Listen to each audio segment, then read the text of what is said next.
Hey guys, Dex Gilly. I'm here on the Ask Eric podcast. We got a few questions to ask him. I know normally we're trying to talk about how to get people to church. Uh-huh. Today, we're going to tell you how to leave. Come on. Yeah. So, Come Eric, on. are there any good reasons when it comes to leaving a church? Absolutely.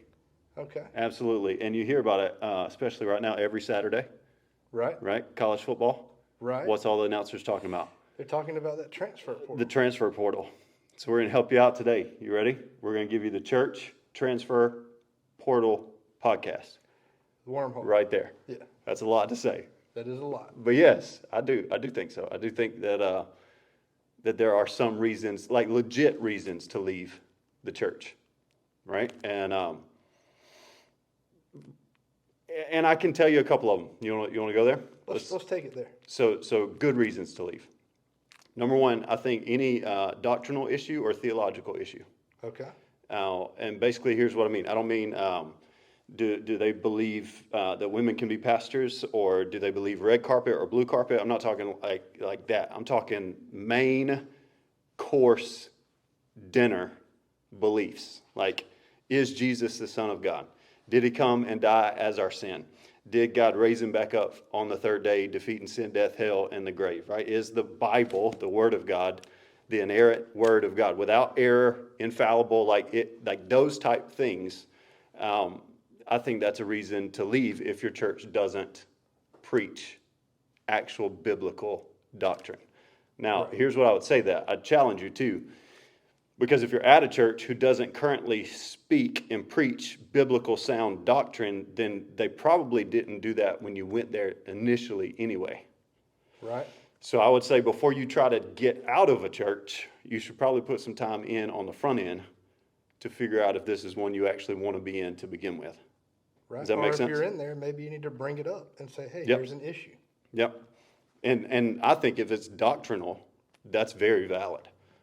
That And might be the reason God sent you to that church. Is to correct. Yeah. Yeah. Yeah. And as long as the pastor leader's open to that, you may bring some help. But So if he's not open, you might need to close the door. then leave. Okay. Yes. I would say that's an easy 100% yes out the door.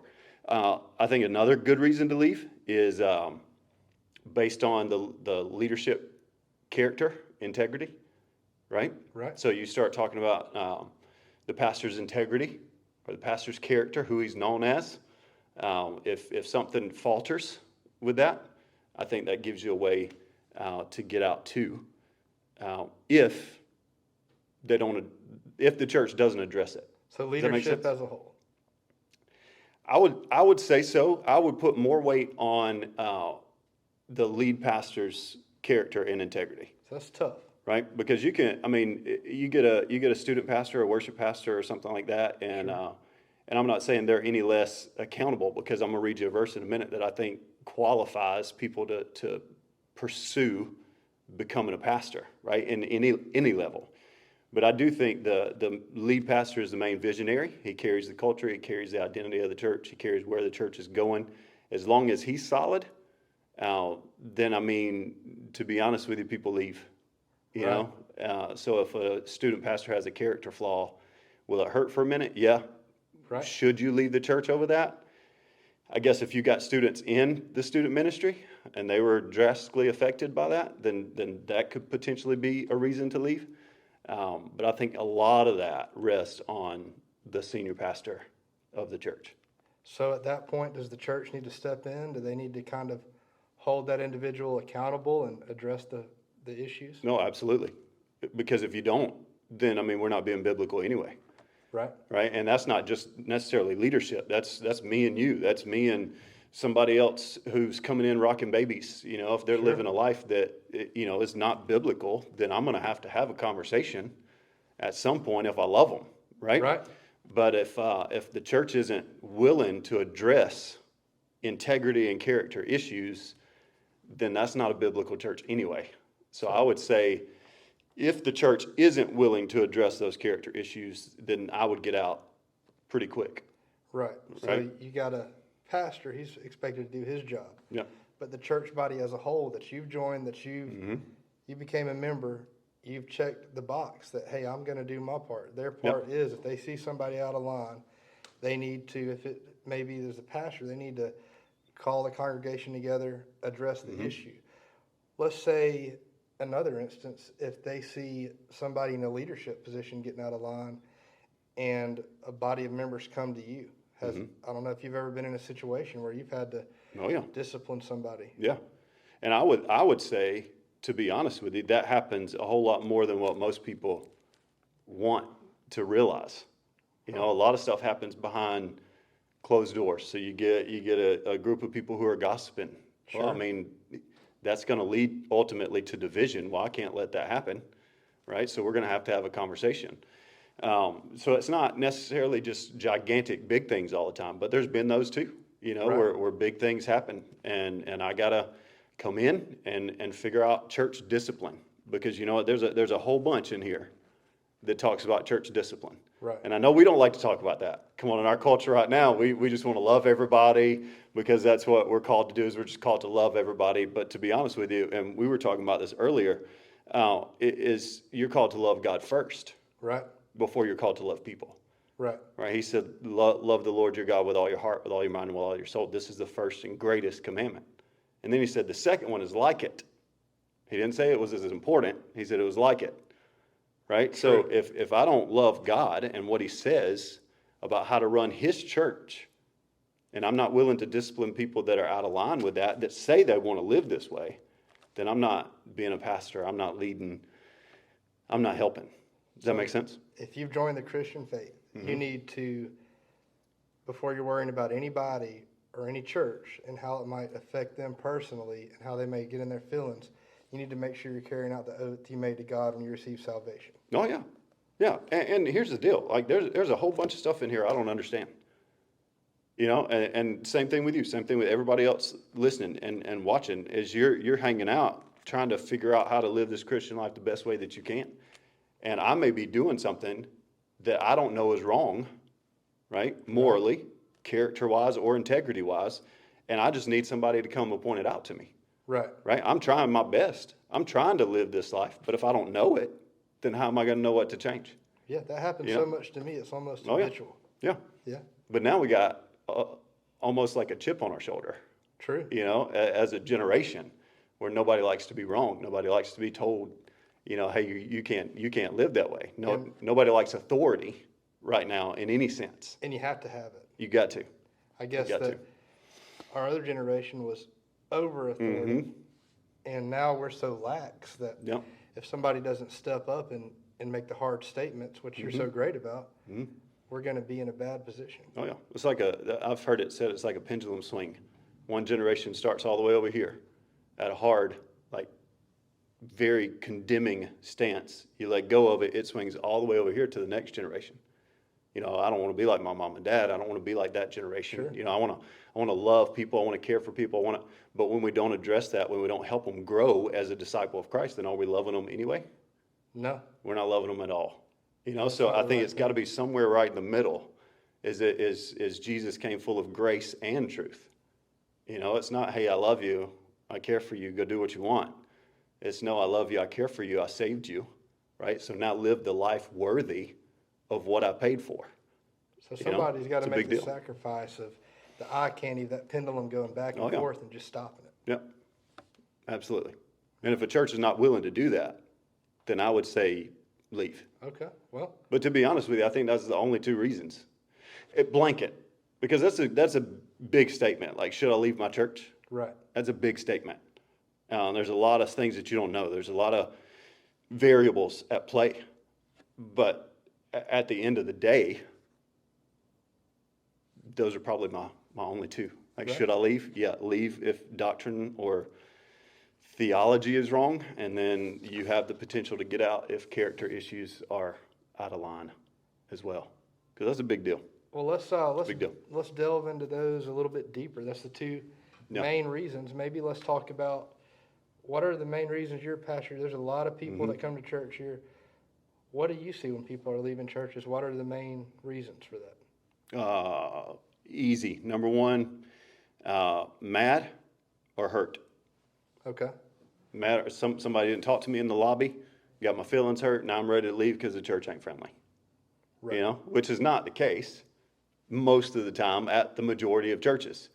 But at the end of the day, I mean, people get their feelings hurt and they jet, you know, or they get mad.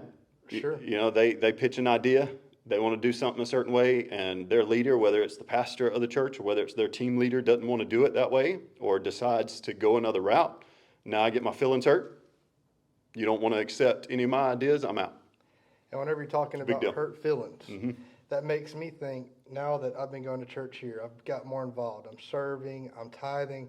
So I've made emotional and financial contributions. I'm Yeah. invested in the church.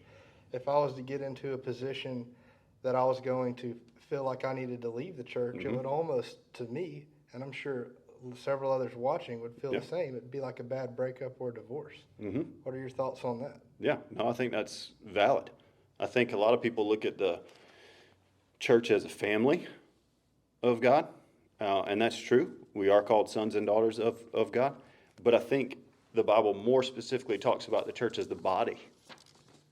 It's the body of Christ, right? So if something happens to me, right, and something happens to my hand, they have to amputate my hand, I'm going to miss it, right? It's going to hurt me, and it's going to hurt everybody I do life with, right? I'm not going to be able to do the things that I used to do. So I think when you leave the church, it is kind of like a bad breakup. It's a breaking apart of the body, right? And that's difficult. It's hard. Yeah, and in I'll the tell process. you, that example really hits home with me. I know when I was 13, we used to race motocross. So my Yeah. dad got me a dirt bike. He's rode dirt bikes his whole life. And he wound up, we got so into it, he built a track in our backyard. Yeah. And we got pretty good. And he was getting really good. He had a CR 125 two-stroke. It was a pretty sweet machine. I was on a CRF 150, and he was hitting. We had a tabletop. We had a pretty big single, some little like whoops, Uh-huh. the little Oh, yeah. yeah, and then two singles, and it was on the opposite sides of the track. You hit one right out of the turn, and one right going into the other turn. So it was really good for me, and he had got so good. I bet these things were 50, 60 foot apart. Oh, yeah. He comes out of the turn so hard, when he hits that first single, he was, man, I don't know, 15 foot in the air. I watched him make the turn, and I was like, oh, my Lord, I can't believe he hit it this hard. Then halfway through, I can tell he's kind of panicking, and he cases the jump, which basically his front tire hits the back side of the next single. He should have landed 20 foot Oh, yeah. prior to that, okay? Uh-huh. Goes head first over his handlebars, hits the ramp right in front of Oh, him, yeah. the next single. Yep. His left hand pops off. So the only thing that was holding his hand Ooh. was the skin from here to here and a tendon in his thumb. Oh. And his whole, like his bone, the meat of his hand was all out over here. And the other piece of his hand was over here. Yeah. And we're looking up, and I'm like, oh man, I didn't know what to do. I was in a state of shock. Everybody there was in a state of shock. What? And oddly, somebody comes up. They never came back. We haven't heard from them again. They come up, wrap his hand. They're all calm. Wrap his hand in a tourniquet, talk us down, load him in the truck, and we drive him to the hospital. And we've wondered several times, like, was that a guardian angel? I mean, it was. Man. We were in such shock. It could have been a Golly. neighbor. I don't know, but at 13, I couldn't process that. Did you get a picture of it? He's got some X-rays, and Okay. his bone is just boom. His hand is right over here. It's totally, I don't know, a foot away from each other. So that should be the image of today's podcast. Yeah, Should I leave the church? Separation. That's what it looks like right well, there. you In obviously a lot of shouldn't. at least in the hurt and mad and I'm angry standpoint. And right? he got, it was so painful that there was a couple times that he said, you know what, I'm not going to keep dealing with this pain. I'm going to cut my hand off. I'm going to have it amputated. And he was really, honestly He was felt considering it. Yeah. like it. But he suffered through that. Uh-huh. He made some tough decisions. He made some sacrifices. Yep. And he kept that hand. So you're right. Golly. You need to do anything you can. Well, to so let's stay. talk about that. Okay. Okay, so it's easy to amputate. It is. Okay. It would have Make- gone away right then. Yep. Problem solved. Now, he would have had some more pain later on, right? Because Sure. he couldn't pick up 2 bags of groceries, 3 bags of groceries. Now I'm doing everything one-handed, Sure. right? So there's more pain later. So it really doesn't address all of the pain issue.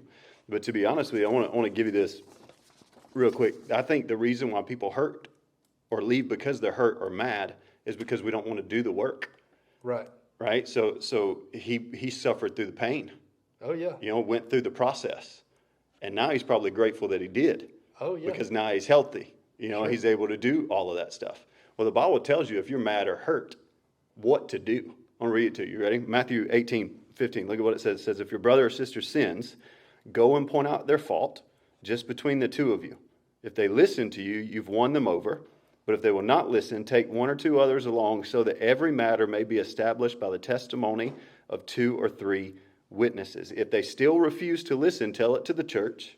And if they refuse to listen to even the church, treat them as you would a pagan or a tax collector.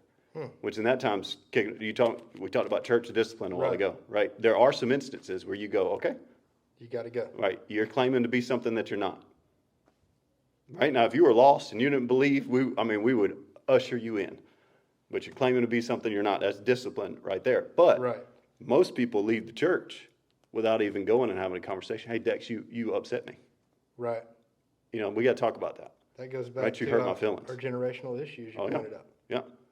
So they don't do that. So they just ghost you. And I would say when you ghost leave a church, never biblical. Don't do that. Never. So at that So yeah, point, pain, hurt. I think that's a lot of Suffering. reason. you why got to be people leave the church. resilient to stay in Yep. the church, just Yep. like keeping a hand.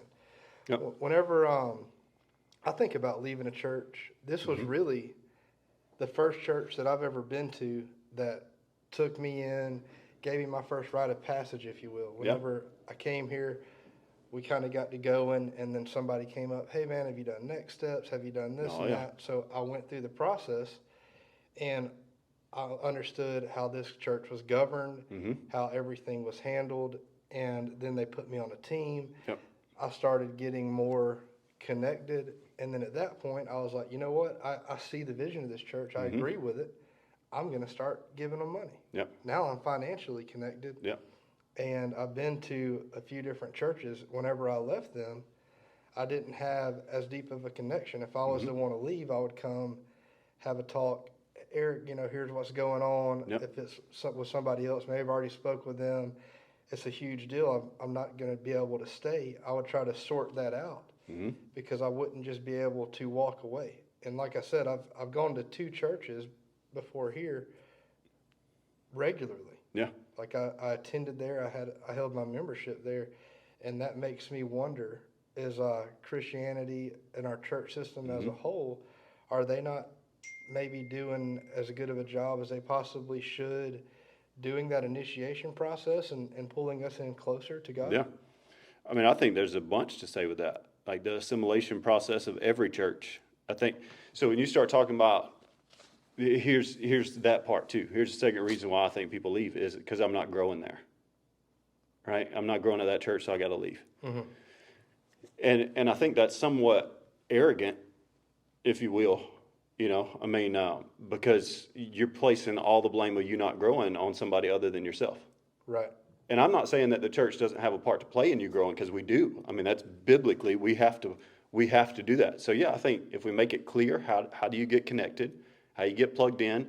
Here's what the church is all about. Here's what we believe. Like I believe that scenario is needed. And I do think churches as a whole probably need to work on that. We're changing that all the time. Right. Like next steps at Church With You is always changing, right? So we're always figuring out how to do that better, but you got a part to play in that. And You that know, goes as a- back as to a the member. not growing comment. If it's ever evolving, Yep. I'm sure when it first started, you laid out, this is what you outlined it is, this is the way you thought it needed to go. Yep. And other people came through, they came to you with their thoughts, their ideas, and you're like, yeah, there's a good piece right there, let me implement it. And instead of them saying, I'm not growing, they said, hey, here's some things I'm thinking. They brought it to the pastor, and that might be what people need to know. You gotta speak up if you want to be heard. Oh, you do. You do. And then you got to play a part in it. Right. We can have the greatest next steps process. We can have the greatest connect group process. Groups, we could have 100% of people in our church in groups. Right. But if you're not a part of then you're not playing your part. So now you're going to leave that church going, well, I didn't grow, right? And here, let me get super into this for a second. Okay. Because I think culturally, we leave all too quickly, right? Sure. The average marriage right now in America is 8 years, right? 8 years, I'm in it. 8 years, I'm out, right? I'm The over halfway average, done. oh, I know, right? The average church attendance, like the average family that spends time at a church is 7 years. Wow. You think there's a correlation there? I think that You we get don't out have of enough. church. We don't have enough time for the correlation between marriage and church like that. The average job, like if I'm jump in and I'm employed by somebody, the average length of time I spend there is 4.5 years right now. So we live in this generation where it's like, I want what I want when I want it, how I want it. Right. You know, so you're talking about, well, you got to, bring some stuff to the pastor and talk to him about that. And I think that's needed. Like our team does that to me all the time. Hey, this isn't working well. We got to do something about that. Sure. Right. But on the flip side, they're over there doing something about that. Right. The easy thing is for me to look at it and go, okay, I don't like how they're doing it. I was here, let's just say I bring my family to church with you and I spend 4 years. Okay. Right. I'm in it. Love it. It's incredible. 3.5 years in, I start going, well, the music, the connect groups. Well, they don't have this thing for men, or they don't have the. Now I'm getting I don't have my preferences the way that I want to, right? I stayed the extra half a year, right, to 4 years. Now I leave church with you and I go to High Point with Pastor Derek. Sure. Right? Incredible guy, incredible church, right? Good friends with him. So I go there and now I spend 4 years there. Right? I love it. I love the first part of it. It's awesome. They do it way better than Church With You does. The worship's way better. Groups are way better. All that. 3.5 years in, now I get, he's not doing exactly what I want to. This isn't, now I leave High Point with Pastor Derek and I go to First Baptist with Pastor Ben. Okay. Another friend of mine, right? So now the same thing happens there. Now I leave First Baptist and I go to Hillcrest with Pastor Michael. Right? Now here's what I would say. How many years did you spend? Was that 16? Right. 16 years spent in one city in what I think are 4 great churches. And I think spiritually, if you sit under any of those 4 pastors, you're going to be good. Sure. But my question is, what could you have accomplished if you would have picked one of them and stayed there 16 years? A lot. And my question, whenever you're talking about you've got friends or other pastors who y'all are great friends, how do you think that friendship is going to go when they hear you doing a podcast on leaving church? You think they're going to be a little? No, they should love it. They'll love it. They should love it because they see the same thing. Yeah. Like people leave High Point and come here. People leave First Baptist and come here. People leave here and go to High Point. People leave here and go to Hillcrest. People, It's just part of the business. That's the culture we live in. I don't think that's a church necessarily struggle. That's a generational struggle. People hop everywhere. There's nothing you can do. Job hop, wife, husband hop, like church hop. Church lives in the culture. So whatever the culture is, that's what the church is going to have to deal with. Sure. Right? So, they're going to love it too because of the reason I think that we're about to talk about is because I think there's a way to leave. Right. Okay? There is a way to leave a church. So if you're going to leave, whether that's for a good reason or not so good reason, I still think there is a way to leave that church. Sure. I think when you start looking at how do I leave? First of all, I got to figure out if it's biblical or not. If it is biblical, then now what do I do? Right? So I think the first thing that you have to do, if you're talking about trying to leave a church, whether it's Church With You, whether it's High Point, whether it's First Baptist, whether it's Hillcrest, whether it's whatever other church in our city, right? And you're looking at it and you're going, I'm trying to leave this church to go to another one. I think you have to talk to your leader. Sure. Whether that's a team leader of the team that you are on or whether that's the pastor of the church. You have to. Because let's just take, for instance, that 4 years, right? That 4 years I was in the church. I talked to my pastor about my marriage. I asked him to pray for it, right? We saw some miracles happen in our marriage. I asked him to pray for my kids when they were going through all that. I asked him to pray for this business venture. And, I asked for advice and all, and I listened to it all and I gathered it all. So I shared my life with him, right? I shared my life with him, but now I want to leave and I don't want him to have a say in it. Does that make any sense? That's deep. I don't think that makes any sense. No. Because if I'm going to allow this person to have access to my life for 4 years, right? Why cut him off? Why cut them off? If he was that important, if he meant that much, Yep. even Why if cut you're him off? leaving, you should explain that Mm-hmm. and still have that relationship. There's Yep. something about him that you were drawn to. Yeah. Because ultimately, my goal is just you to get plugged in and connected to a church. Sure. Like, I mean, that's the goal. So if you're not accomplishing everything that you believe God has for you at this church, well, my goal now is to help you get to the next one Sure. and get plugged in quick. Because if you don't, you're just going to flounder in the process. So whenever you talk about not accomplishing what God has planned for you, if maybe you're in a church and you feel like you have a spiritual gift and you're not able to use it, maybe you're being stonewalled, and maybe you've even made some attempts, but there's some sort of a disconnect there. Do you think that's an adequate discussion that needs to be had or reason to leave? Yeah. I think you have to talk about it, though. Sure. That goes back to that old Matthew 18. You can't ghost it and go, well, I tried to use my gift and they didn't let me and I'm just going to leave. Sure. I mean, you got to have that. I talked with somebody this past week that said, hey, this is what I see going on, and it's a problem at church. And I'm going, heck yeah, it is. Like, we should do something about that, right? But I would have never I would have known that because I know where we struggle, right? But I would have never had that conversation with them if they wouldn't have come to me.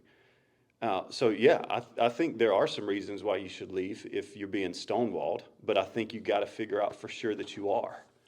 And it not be just a preference issue. Sure. Right. For instance, I remember I think we need a men's group at church. We need a men's ministry. We need to start a men's ministry. Okay. I remember that one. And that's happened multiple times. Man, I can't tell you in 8 years how many times that conversation's happened. We need a men's ministry. Well, the way we want to do that is through connect groups. So you lead a men's connect group. Sure. Well, they didn't want to do that. Well, is that stifling their gift of ministering to men? Yes. Is it? They need to open up their door. If Uh-huh. their gift. To their If group. that's their gift. Uh-huh. And you said, you know what? I agree with you. Yep. We do need that.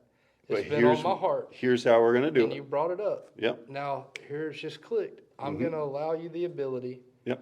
to use my platform and open up a connect group. Yep.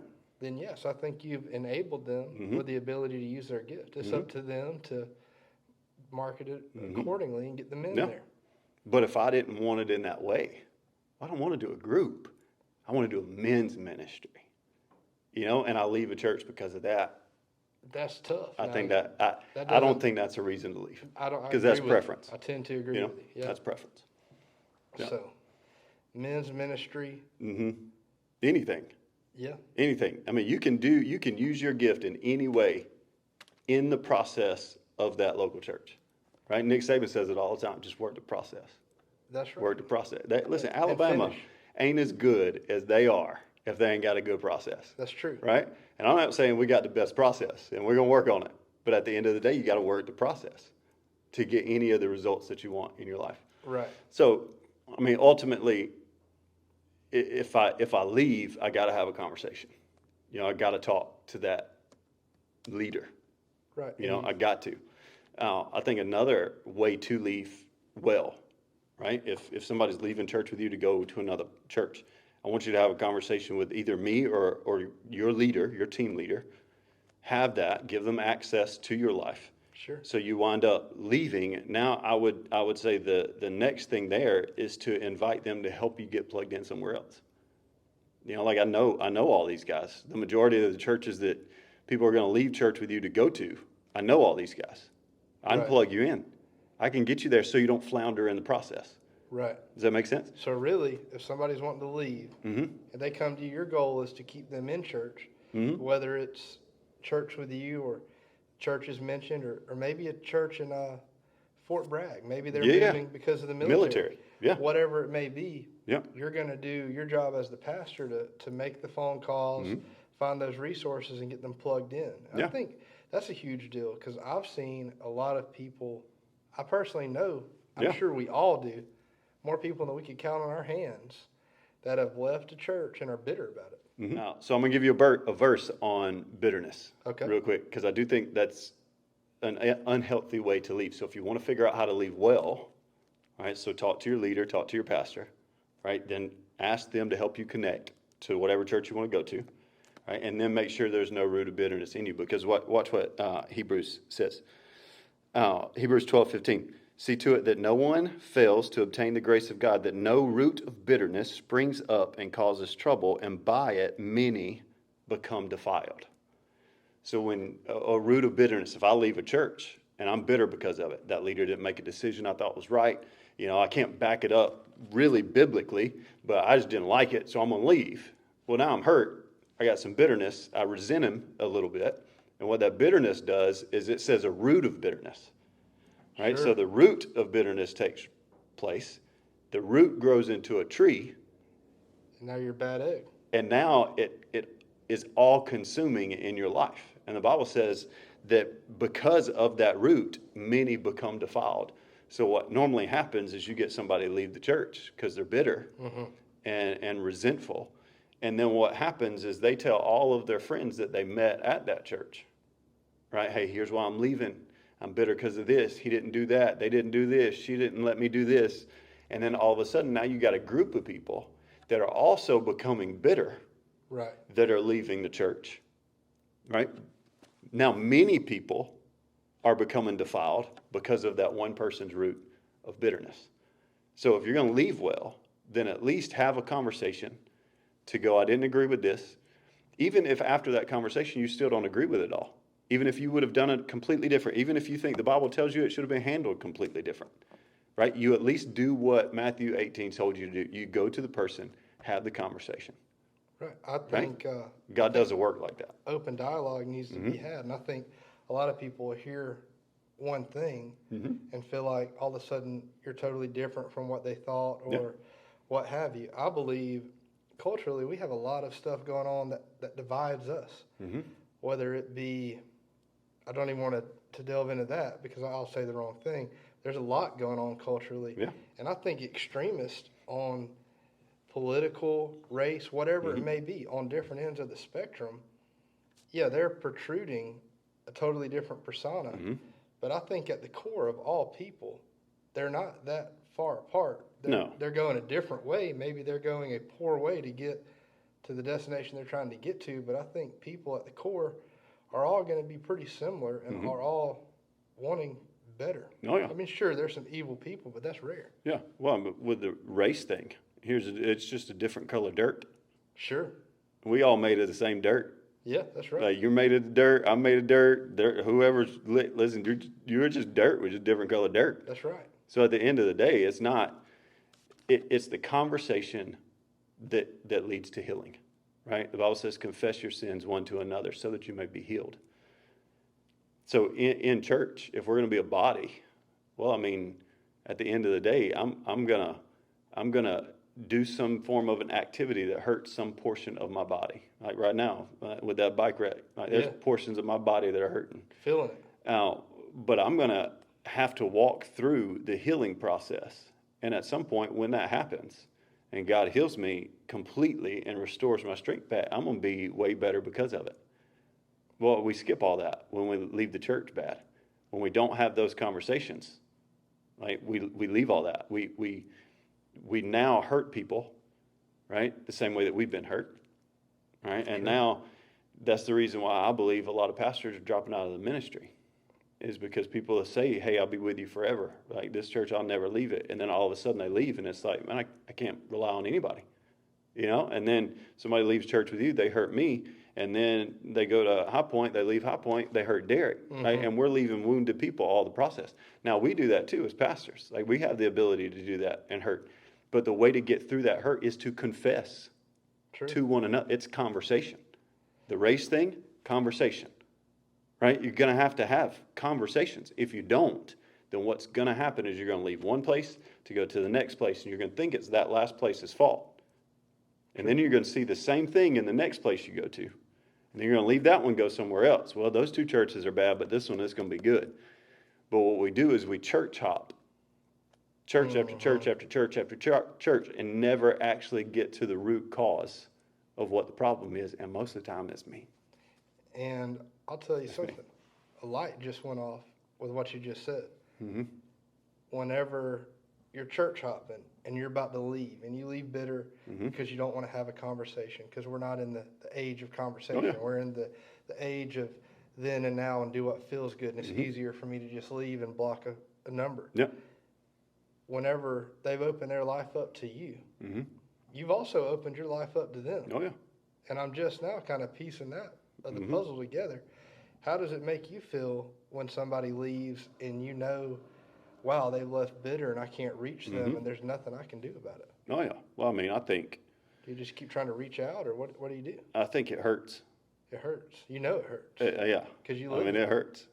And you know, and that's part of it. You know, the Bible says if any of you loses a home or a mom or a dad or, you know, friends because of me and for the sake of the gospel, then you'll get it all back. Right. So I know that at some point that's coming back. Like more friendships are coming. You know, people are going to heal those wounds in those seasons. But I mean, it hurts drastically. For me as a leader, for every other pastor of a church, for your team leader, right? Now you got somebody leaving a kids crew, and now the kids crew leader is coming to me and they're going, I don't think I can do this anymore. Sure. And it's just because of the pain, Sure. you know, and that's heavy. And that's all the more reason That's heavy. to not leave without Bitter a conversation. and mad. Because if you love 100%. somebody, if you're having an argument with somebody that you've let into your life like that, Yep. it's not something that's just meant to be shut off. Oh, yeah. And you need to come up and say, you know what, I loved you. I still do. Yep. But here's where I'm going. So I think this is a good conversation to be had. Educate everybody, because that's a realization I just had sitting here. Yeah. Oh, yeah. So when leaving a church, you got doctrinal issues. You've got, I guess, character issues if the pastor gets Yeah. way out of bounds. Yeah. Oh, yeah. Or maybe if his leadership's getting out of bounds and he's not kind of gathering the flock. Yeah. We now know how to leave a church properly.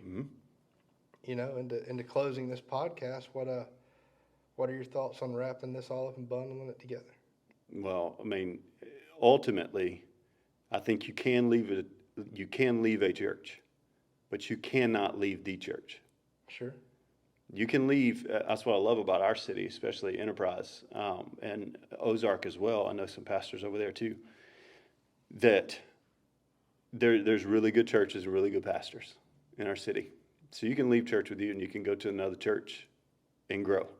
You can leave another church and you can come to church with you and you can grow. Sure. And I'm grateful to have that in our city. But ultimately, I don't want somebody to leave a church and then ultimately leave the church. I see that all too often is, hey, I'm going to leave church with you, and then they don't get connected anywhere else. And to be honest with you, and this is probably not, we don't have time for this in this podcast, but we can do this in another one, I would say it's really hard for you to be a Christian and not be connected to a local church. Sure. Ultimately, let need to me be with rechange people. that. It is impossible for you to say you are a Christian and not be connected to a local church. Sure. So I think if you're going to leave, then try to leave well and let that last church that you were at get you connected quickly to the next one so that you don't flounder in the middle. And I'm getting the vibe, if you're going to leave, that your pastor is going, if you have an open and honest conversation, he's going to know the church or the direction that he may need to point you into because you've let him so much into your life. Yeah. So the best thing to do is, if you're leaving, make sure it's for the right reasons. Yeah. Don't Biblical. get your feelings hurt about it. Right. You gotta tough Bad that reason. out. Yeah. That's the time you got to save your hand. Have the conversation. Yes. Go through the painful conversations. Yeah. And then when it is actually time to leave, you need to make a game plan with your pastor Yep. or your church leader that I guess has been pastoring you. Make a plan, push it into the next church, and stay connected. So when you leave, Yep. you don't leave the body of God. That's right. That's right. Because you can't leave Yeah, you're the stuck. ultimate capital C church and be a follower of Jesus. You're stuck if you're a Christian. Yeah, you have to be involved in a local church. And when I say stuck, to. it's not a bad way. No, you have to. You're stuck Planted. because you're not going to leave. There you go. Planted is a Planted. different word. Planted. That's be right. planted somewhere. Right. And then it goes back to that whole conversation that we had earlier. If I would have spent 16 years in one place, What could I have done? what fruit would I have shown with my life at that one church? How would I have benefited from that? How does everybody in my sphere of influence benefit from that? And how does my local church benefit from that? Well, pretty heavy big deal. conversation. It is. Yeah. It is. I guess, if you don't have anything else, we go ahead and No. Let's do wrap it. this one up. Wrap it up. What are we talking about next week? Burnout. Burnout. Burnout. Man, who doesn't have a little burnout? I'm ready for burnout. Yeah. I Well, got some thoughts on burnout. Man, I bet. We all do. It's I just love it. y'all want to go ahead and plan on burnout. Yes. Get tuned, plug in. Next week. Next week on Thursday, we're going to go over burnout. We'll see you there. Boom.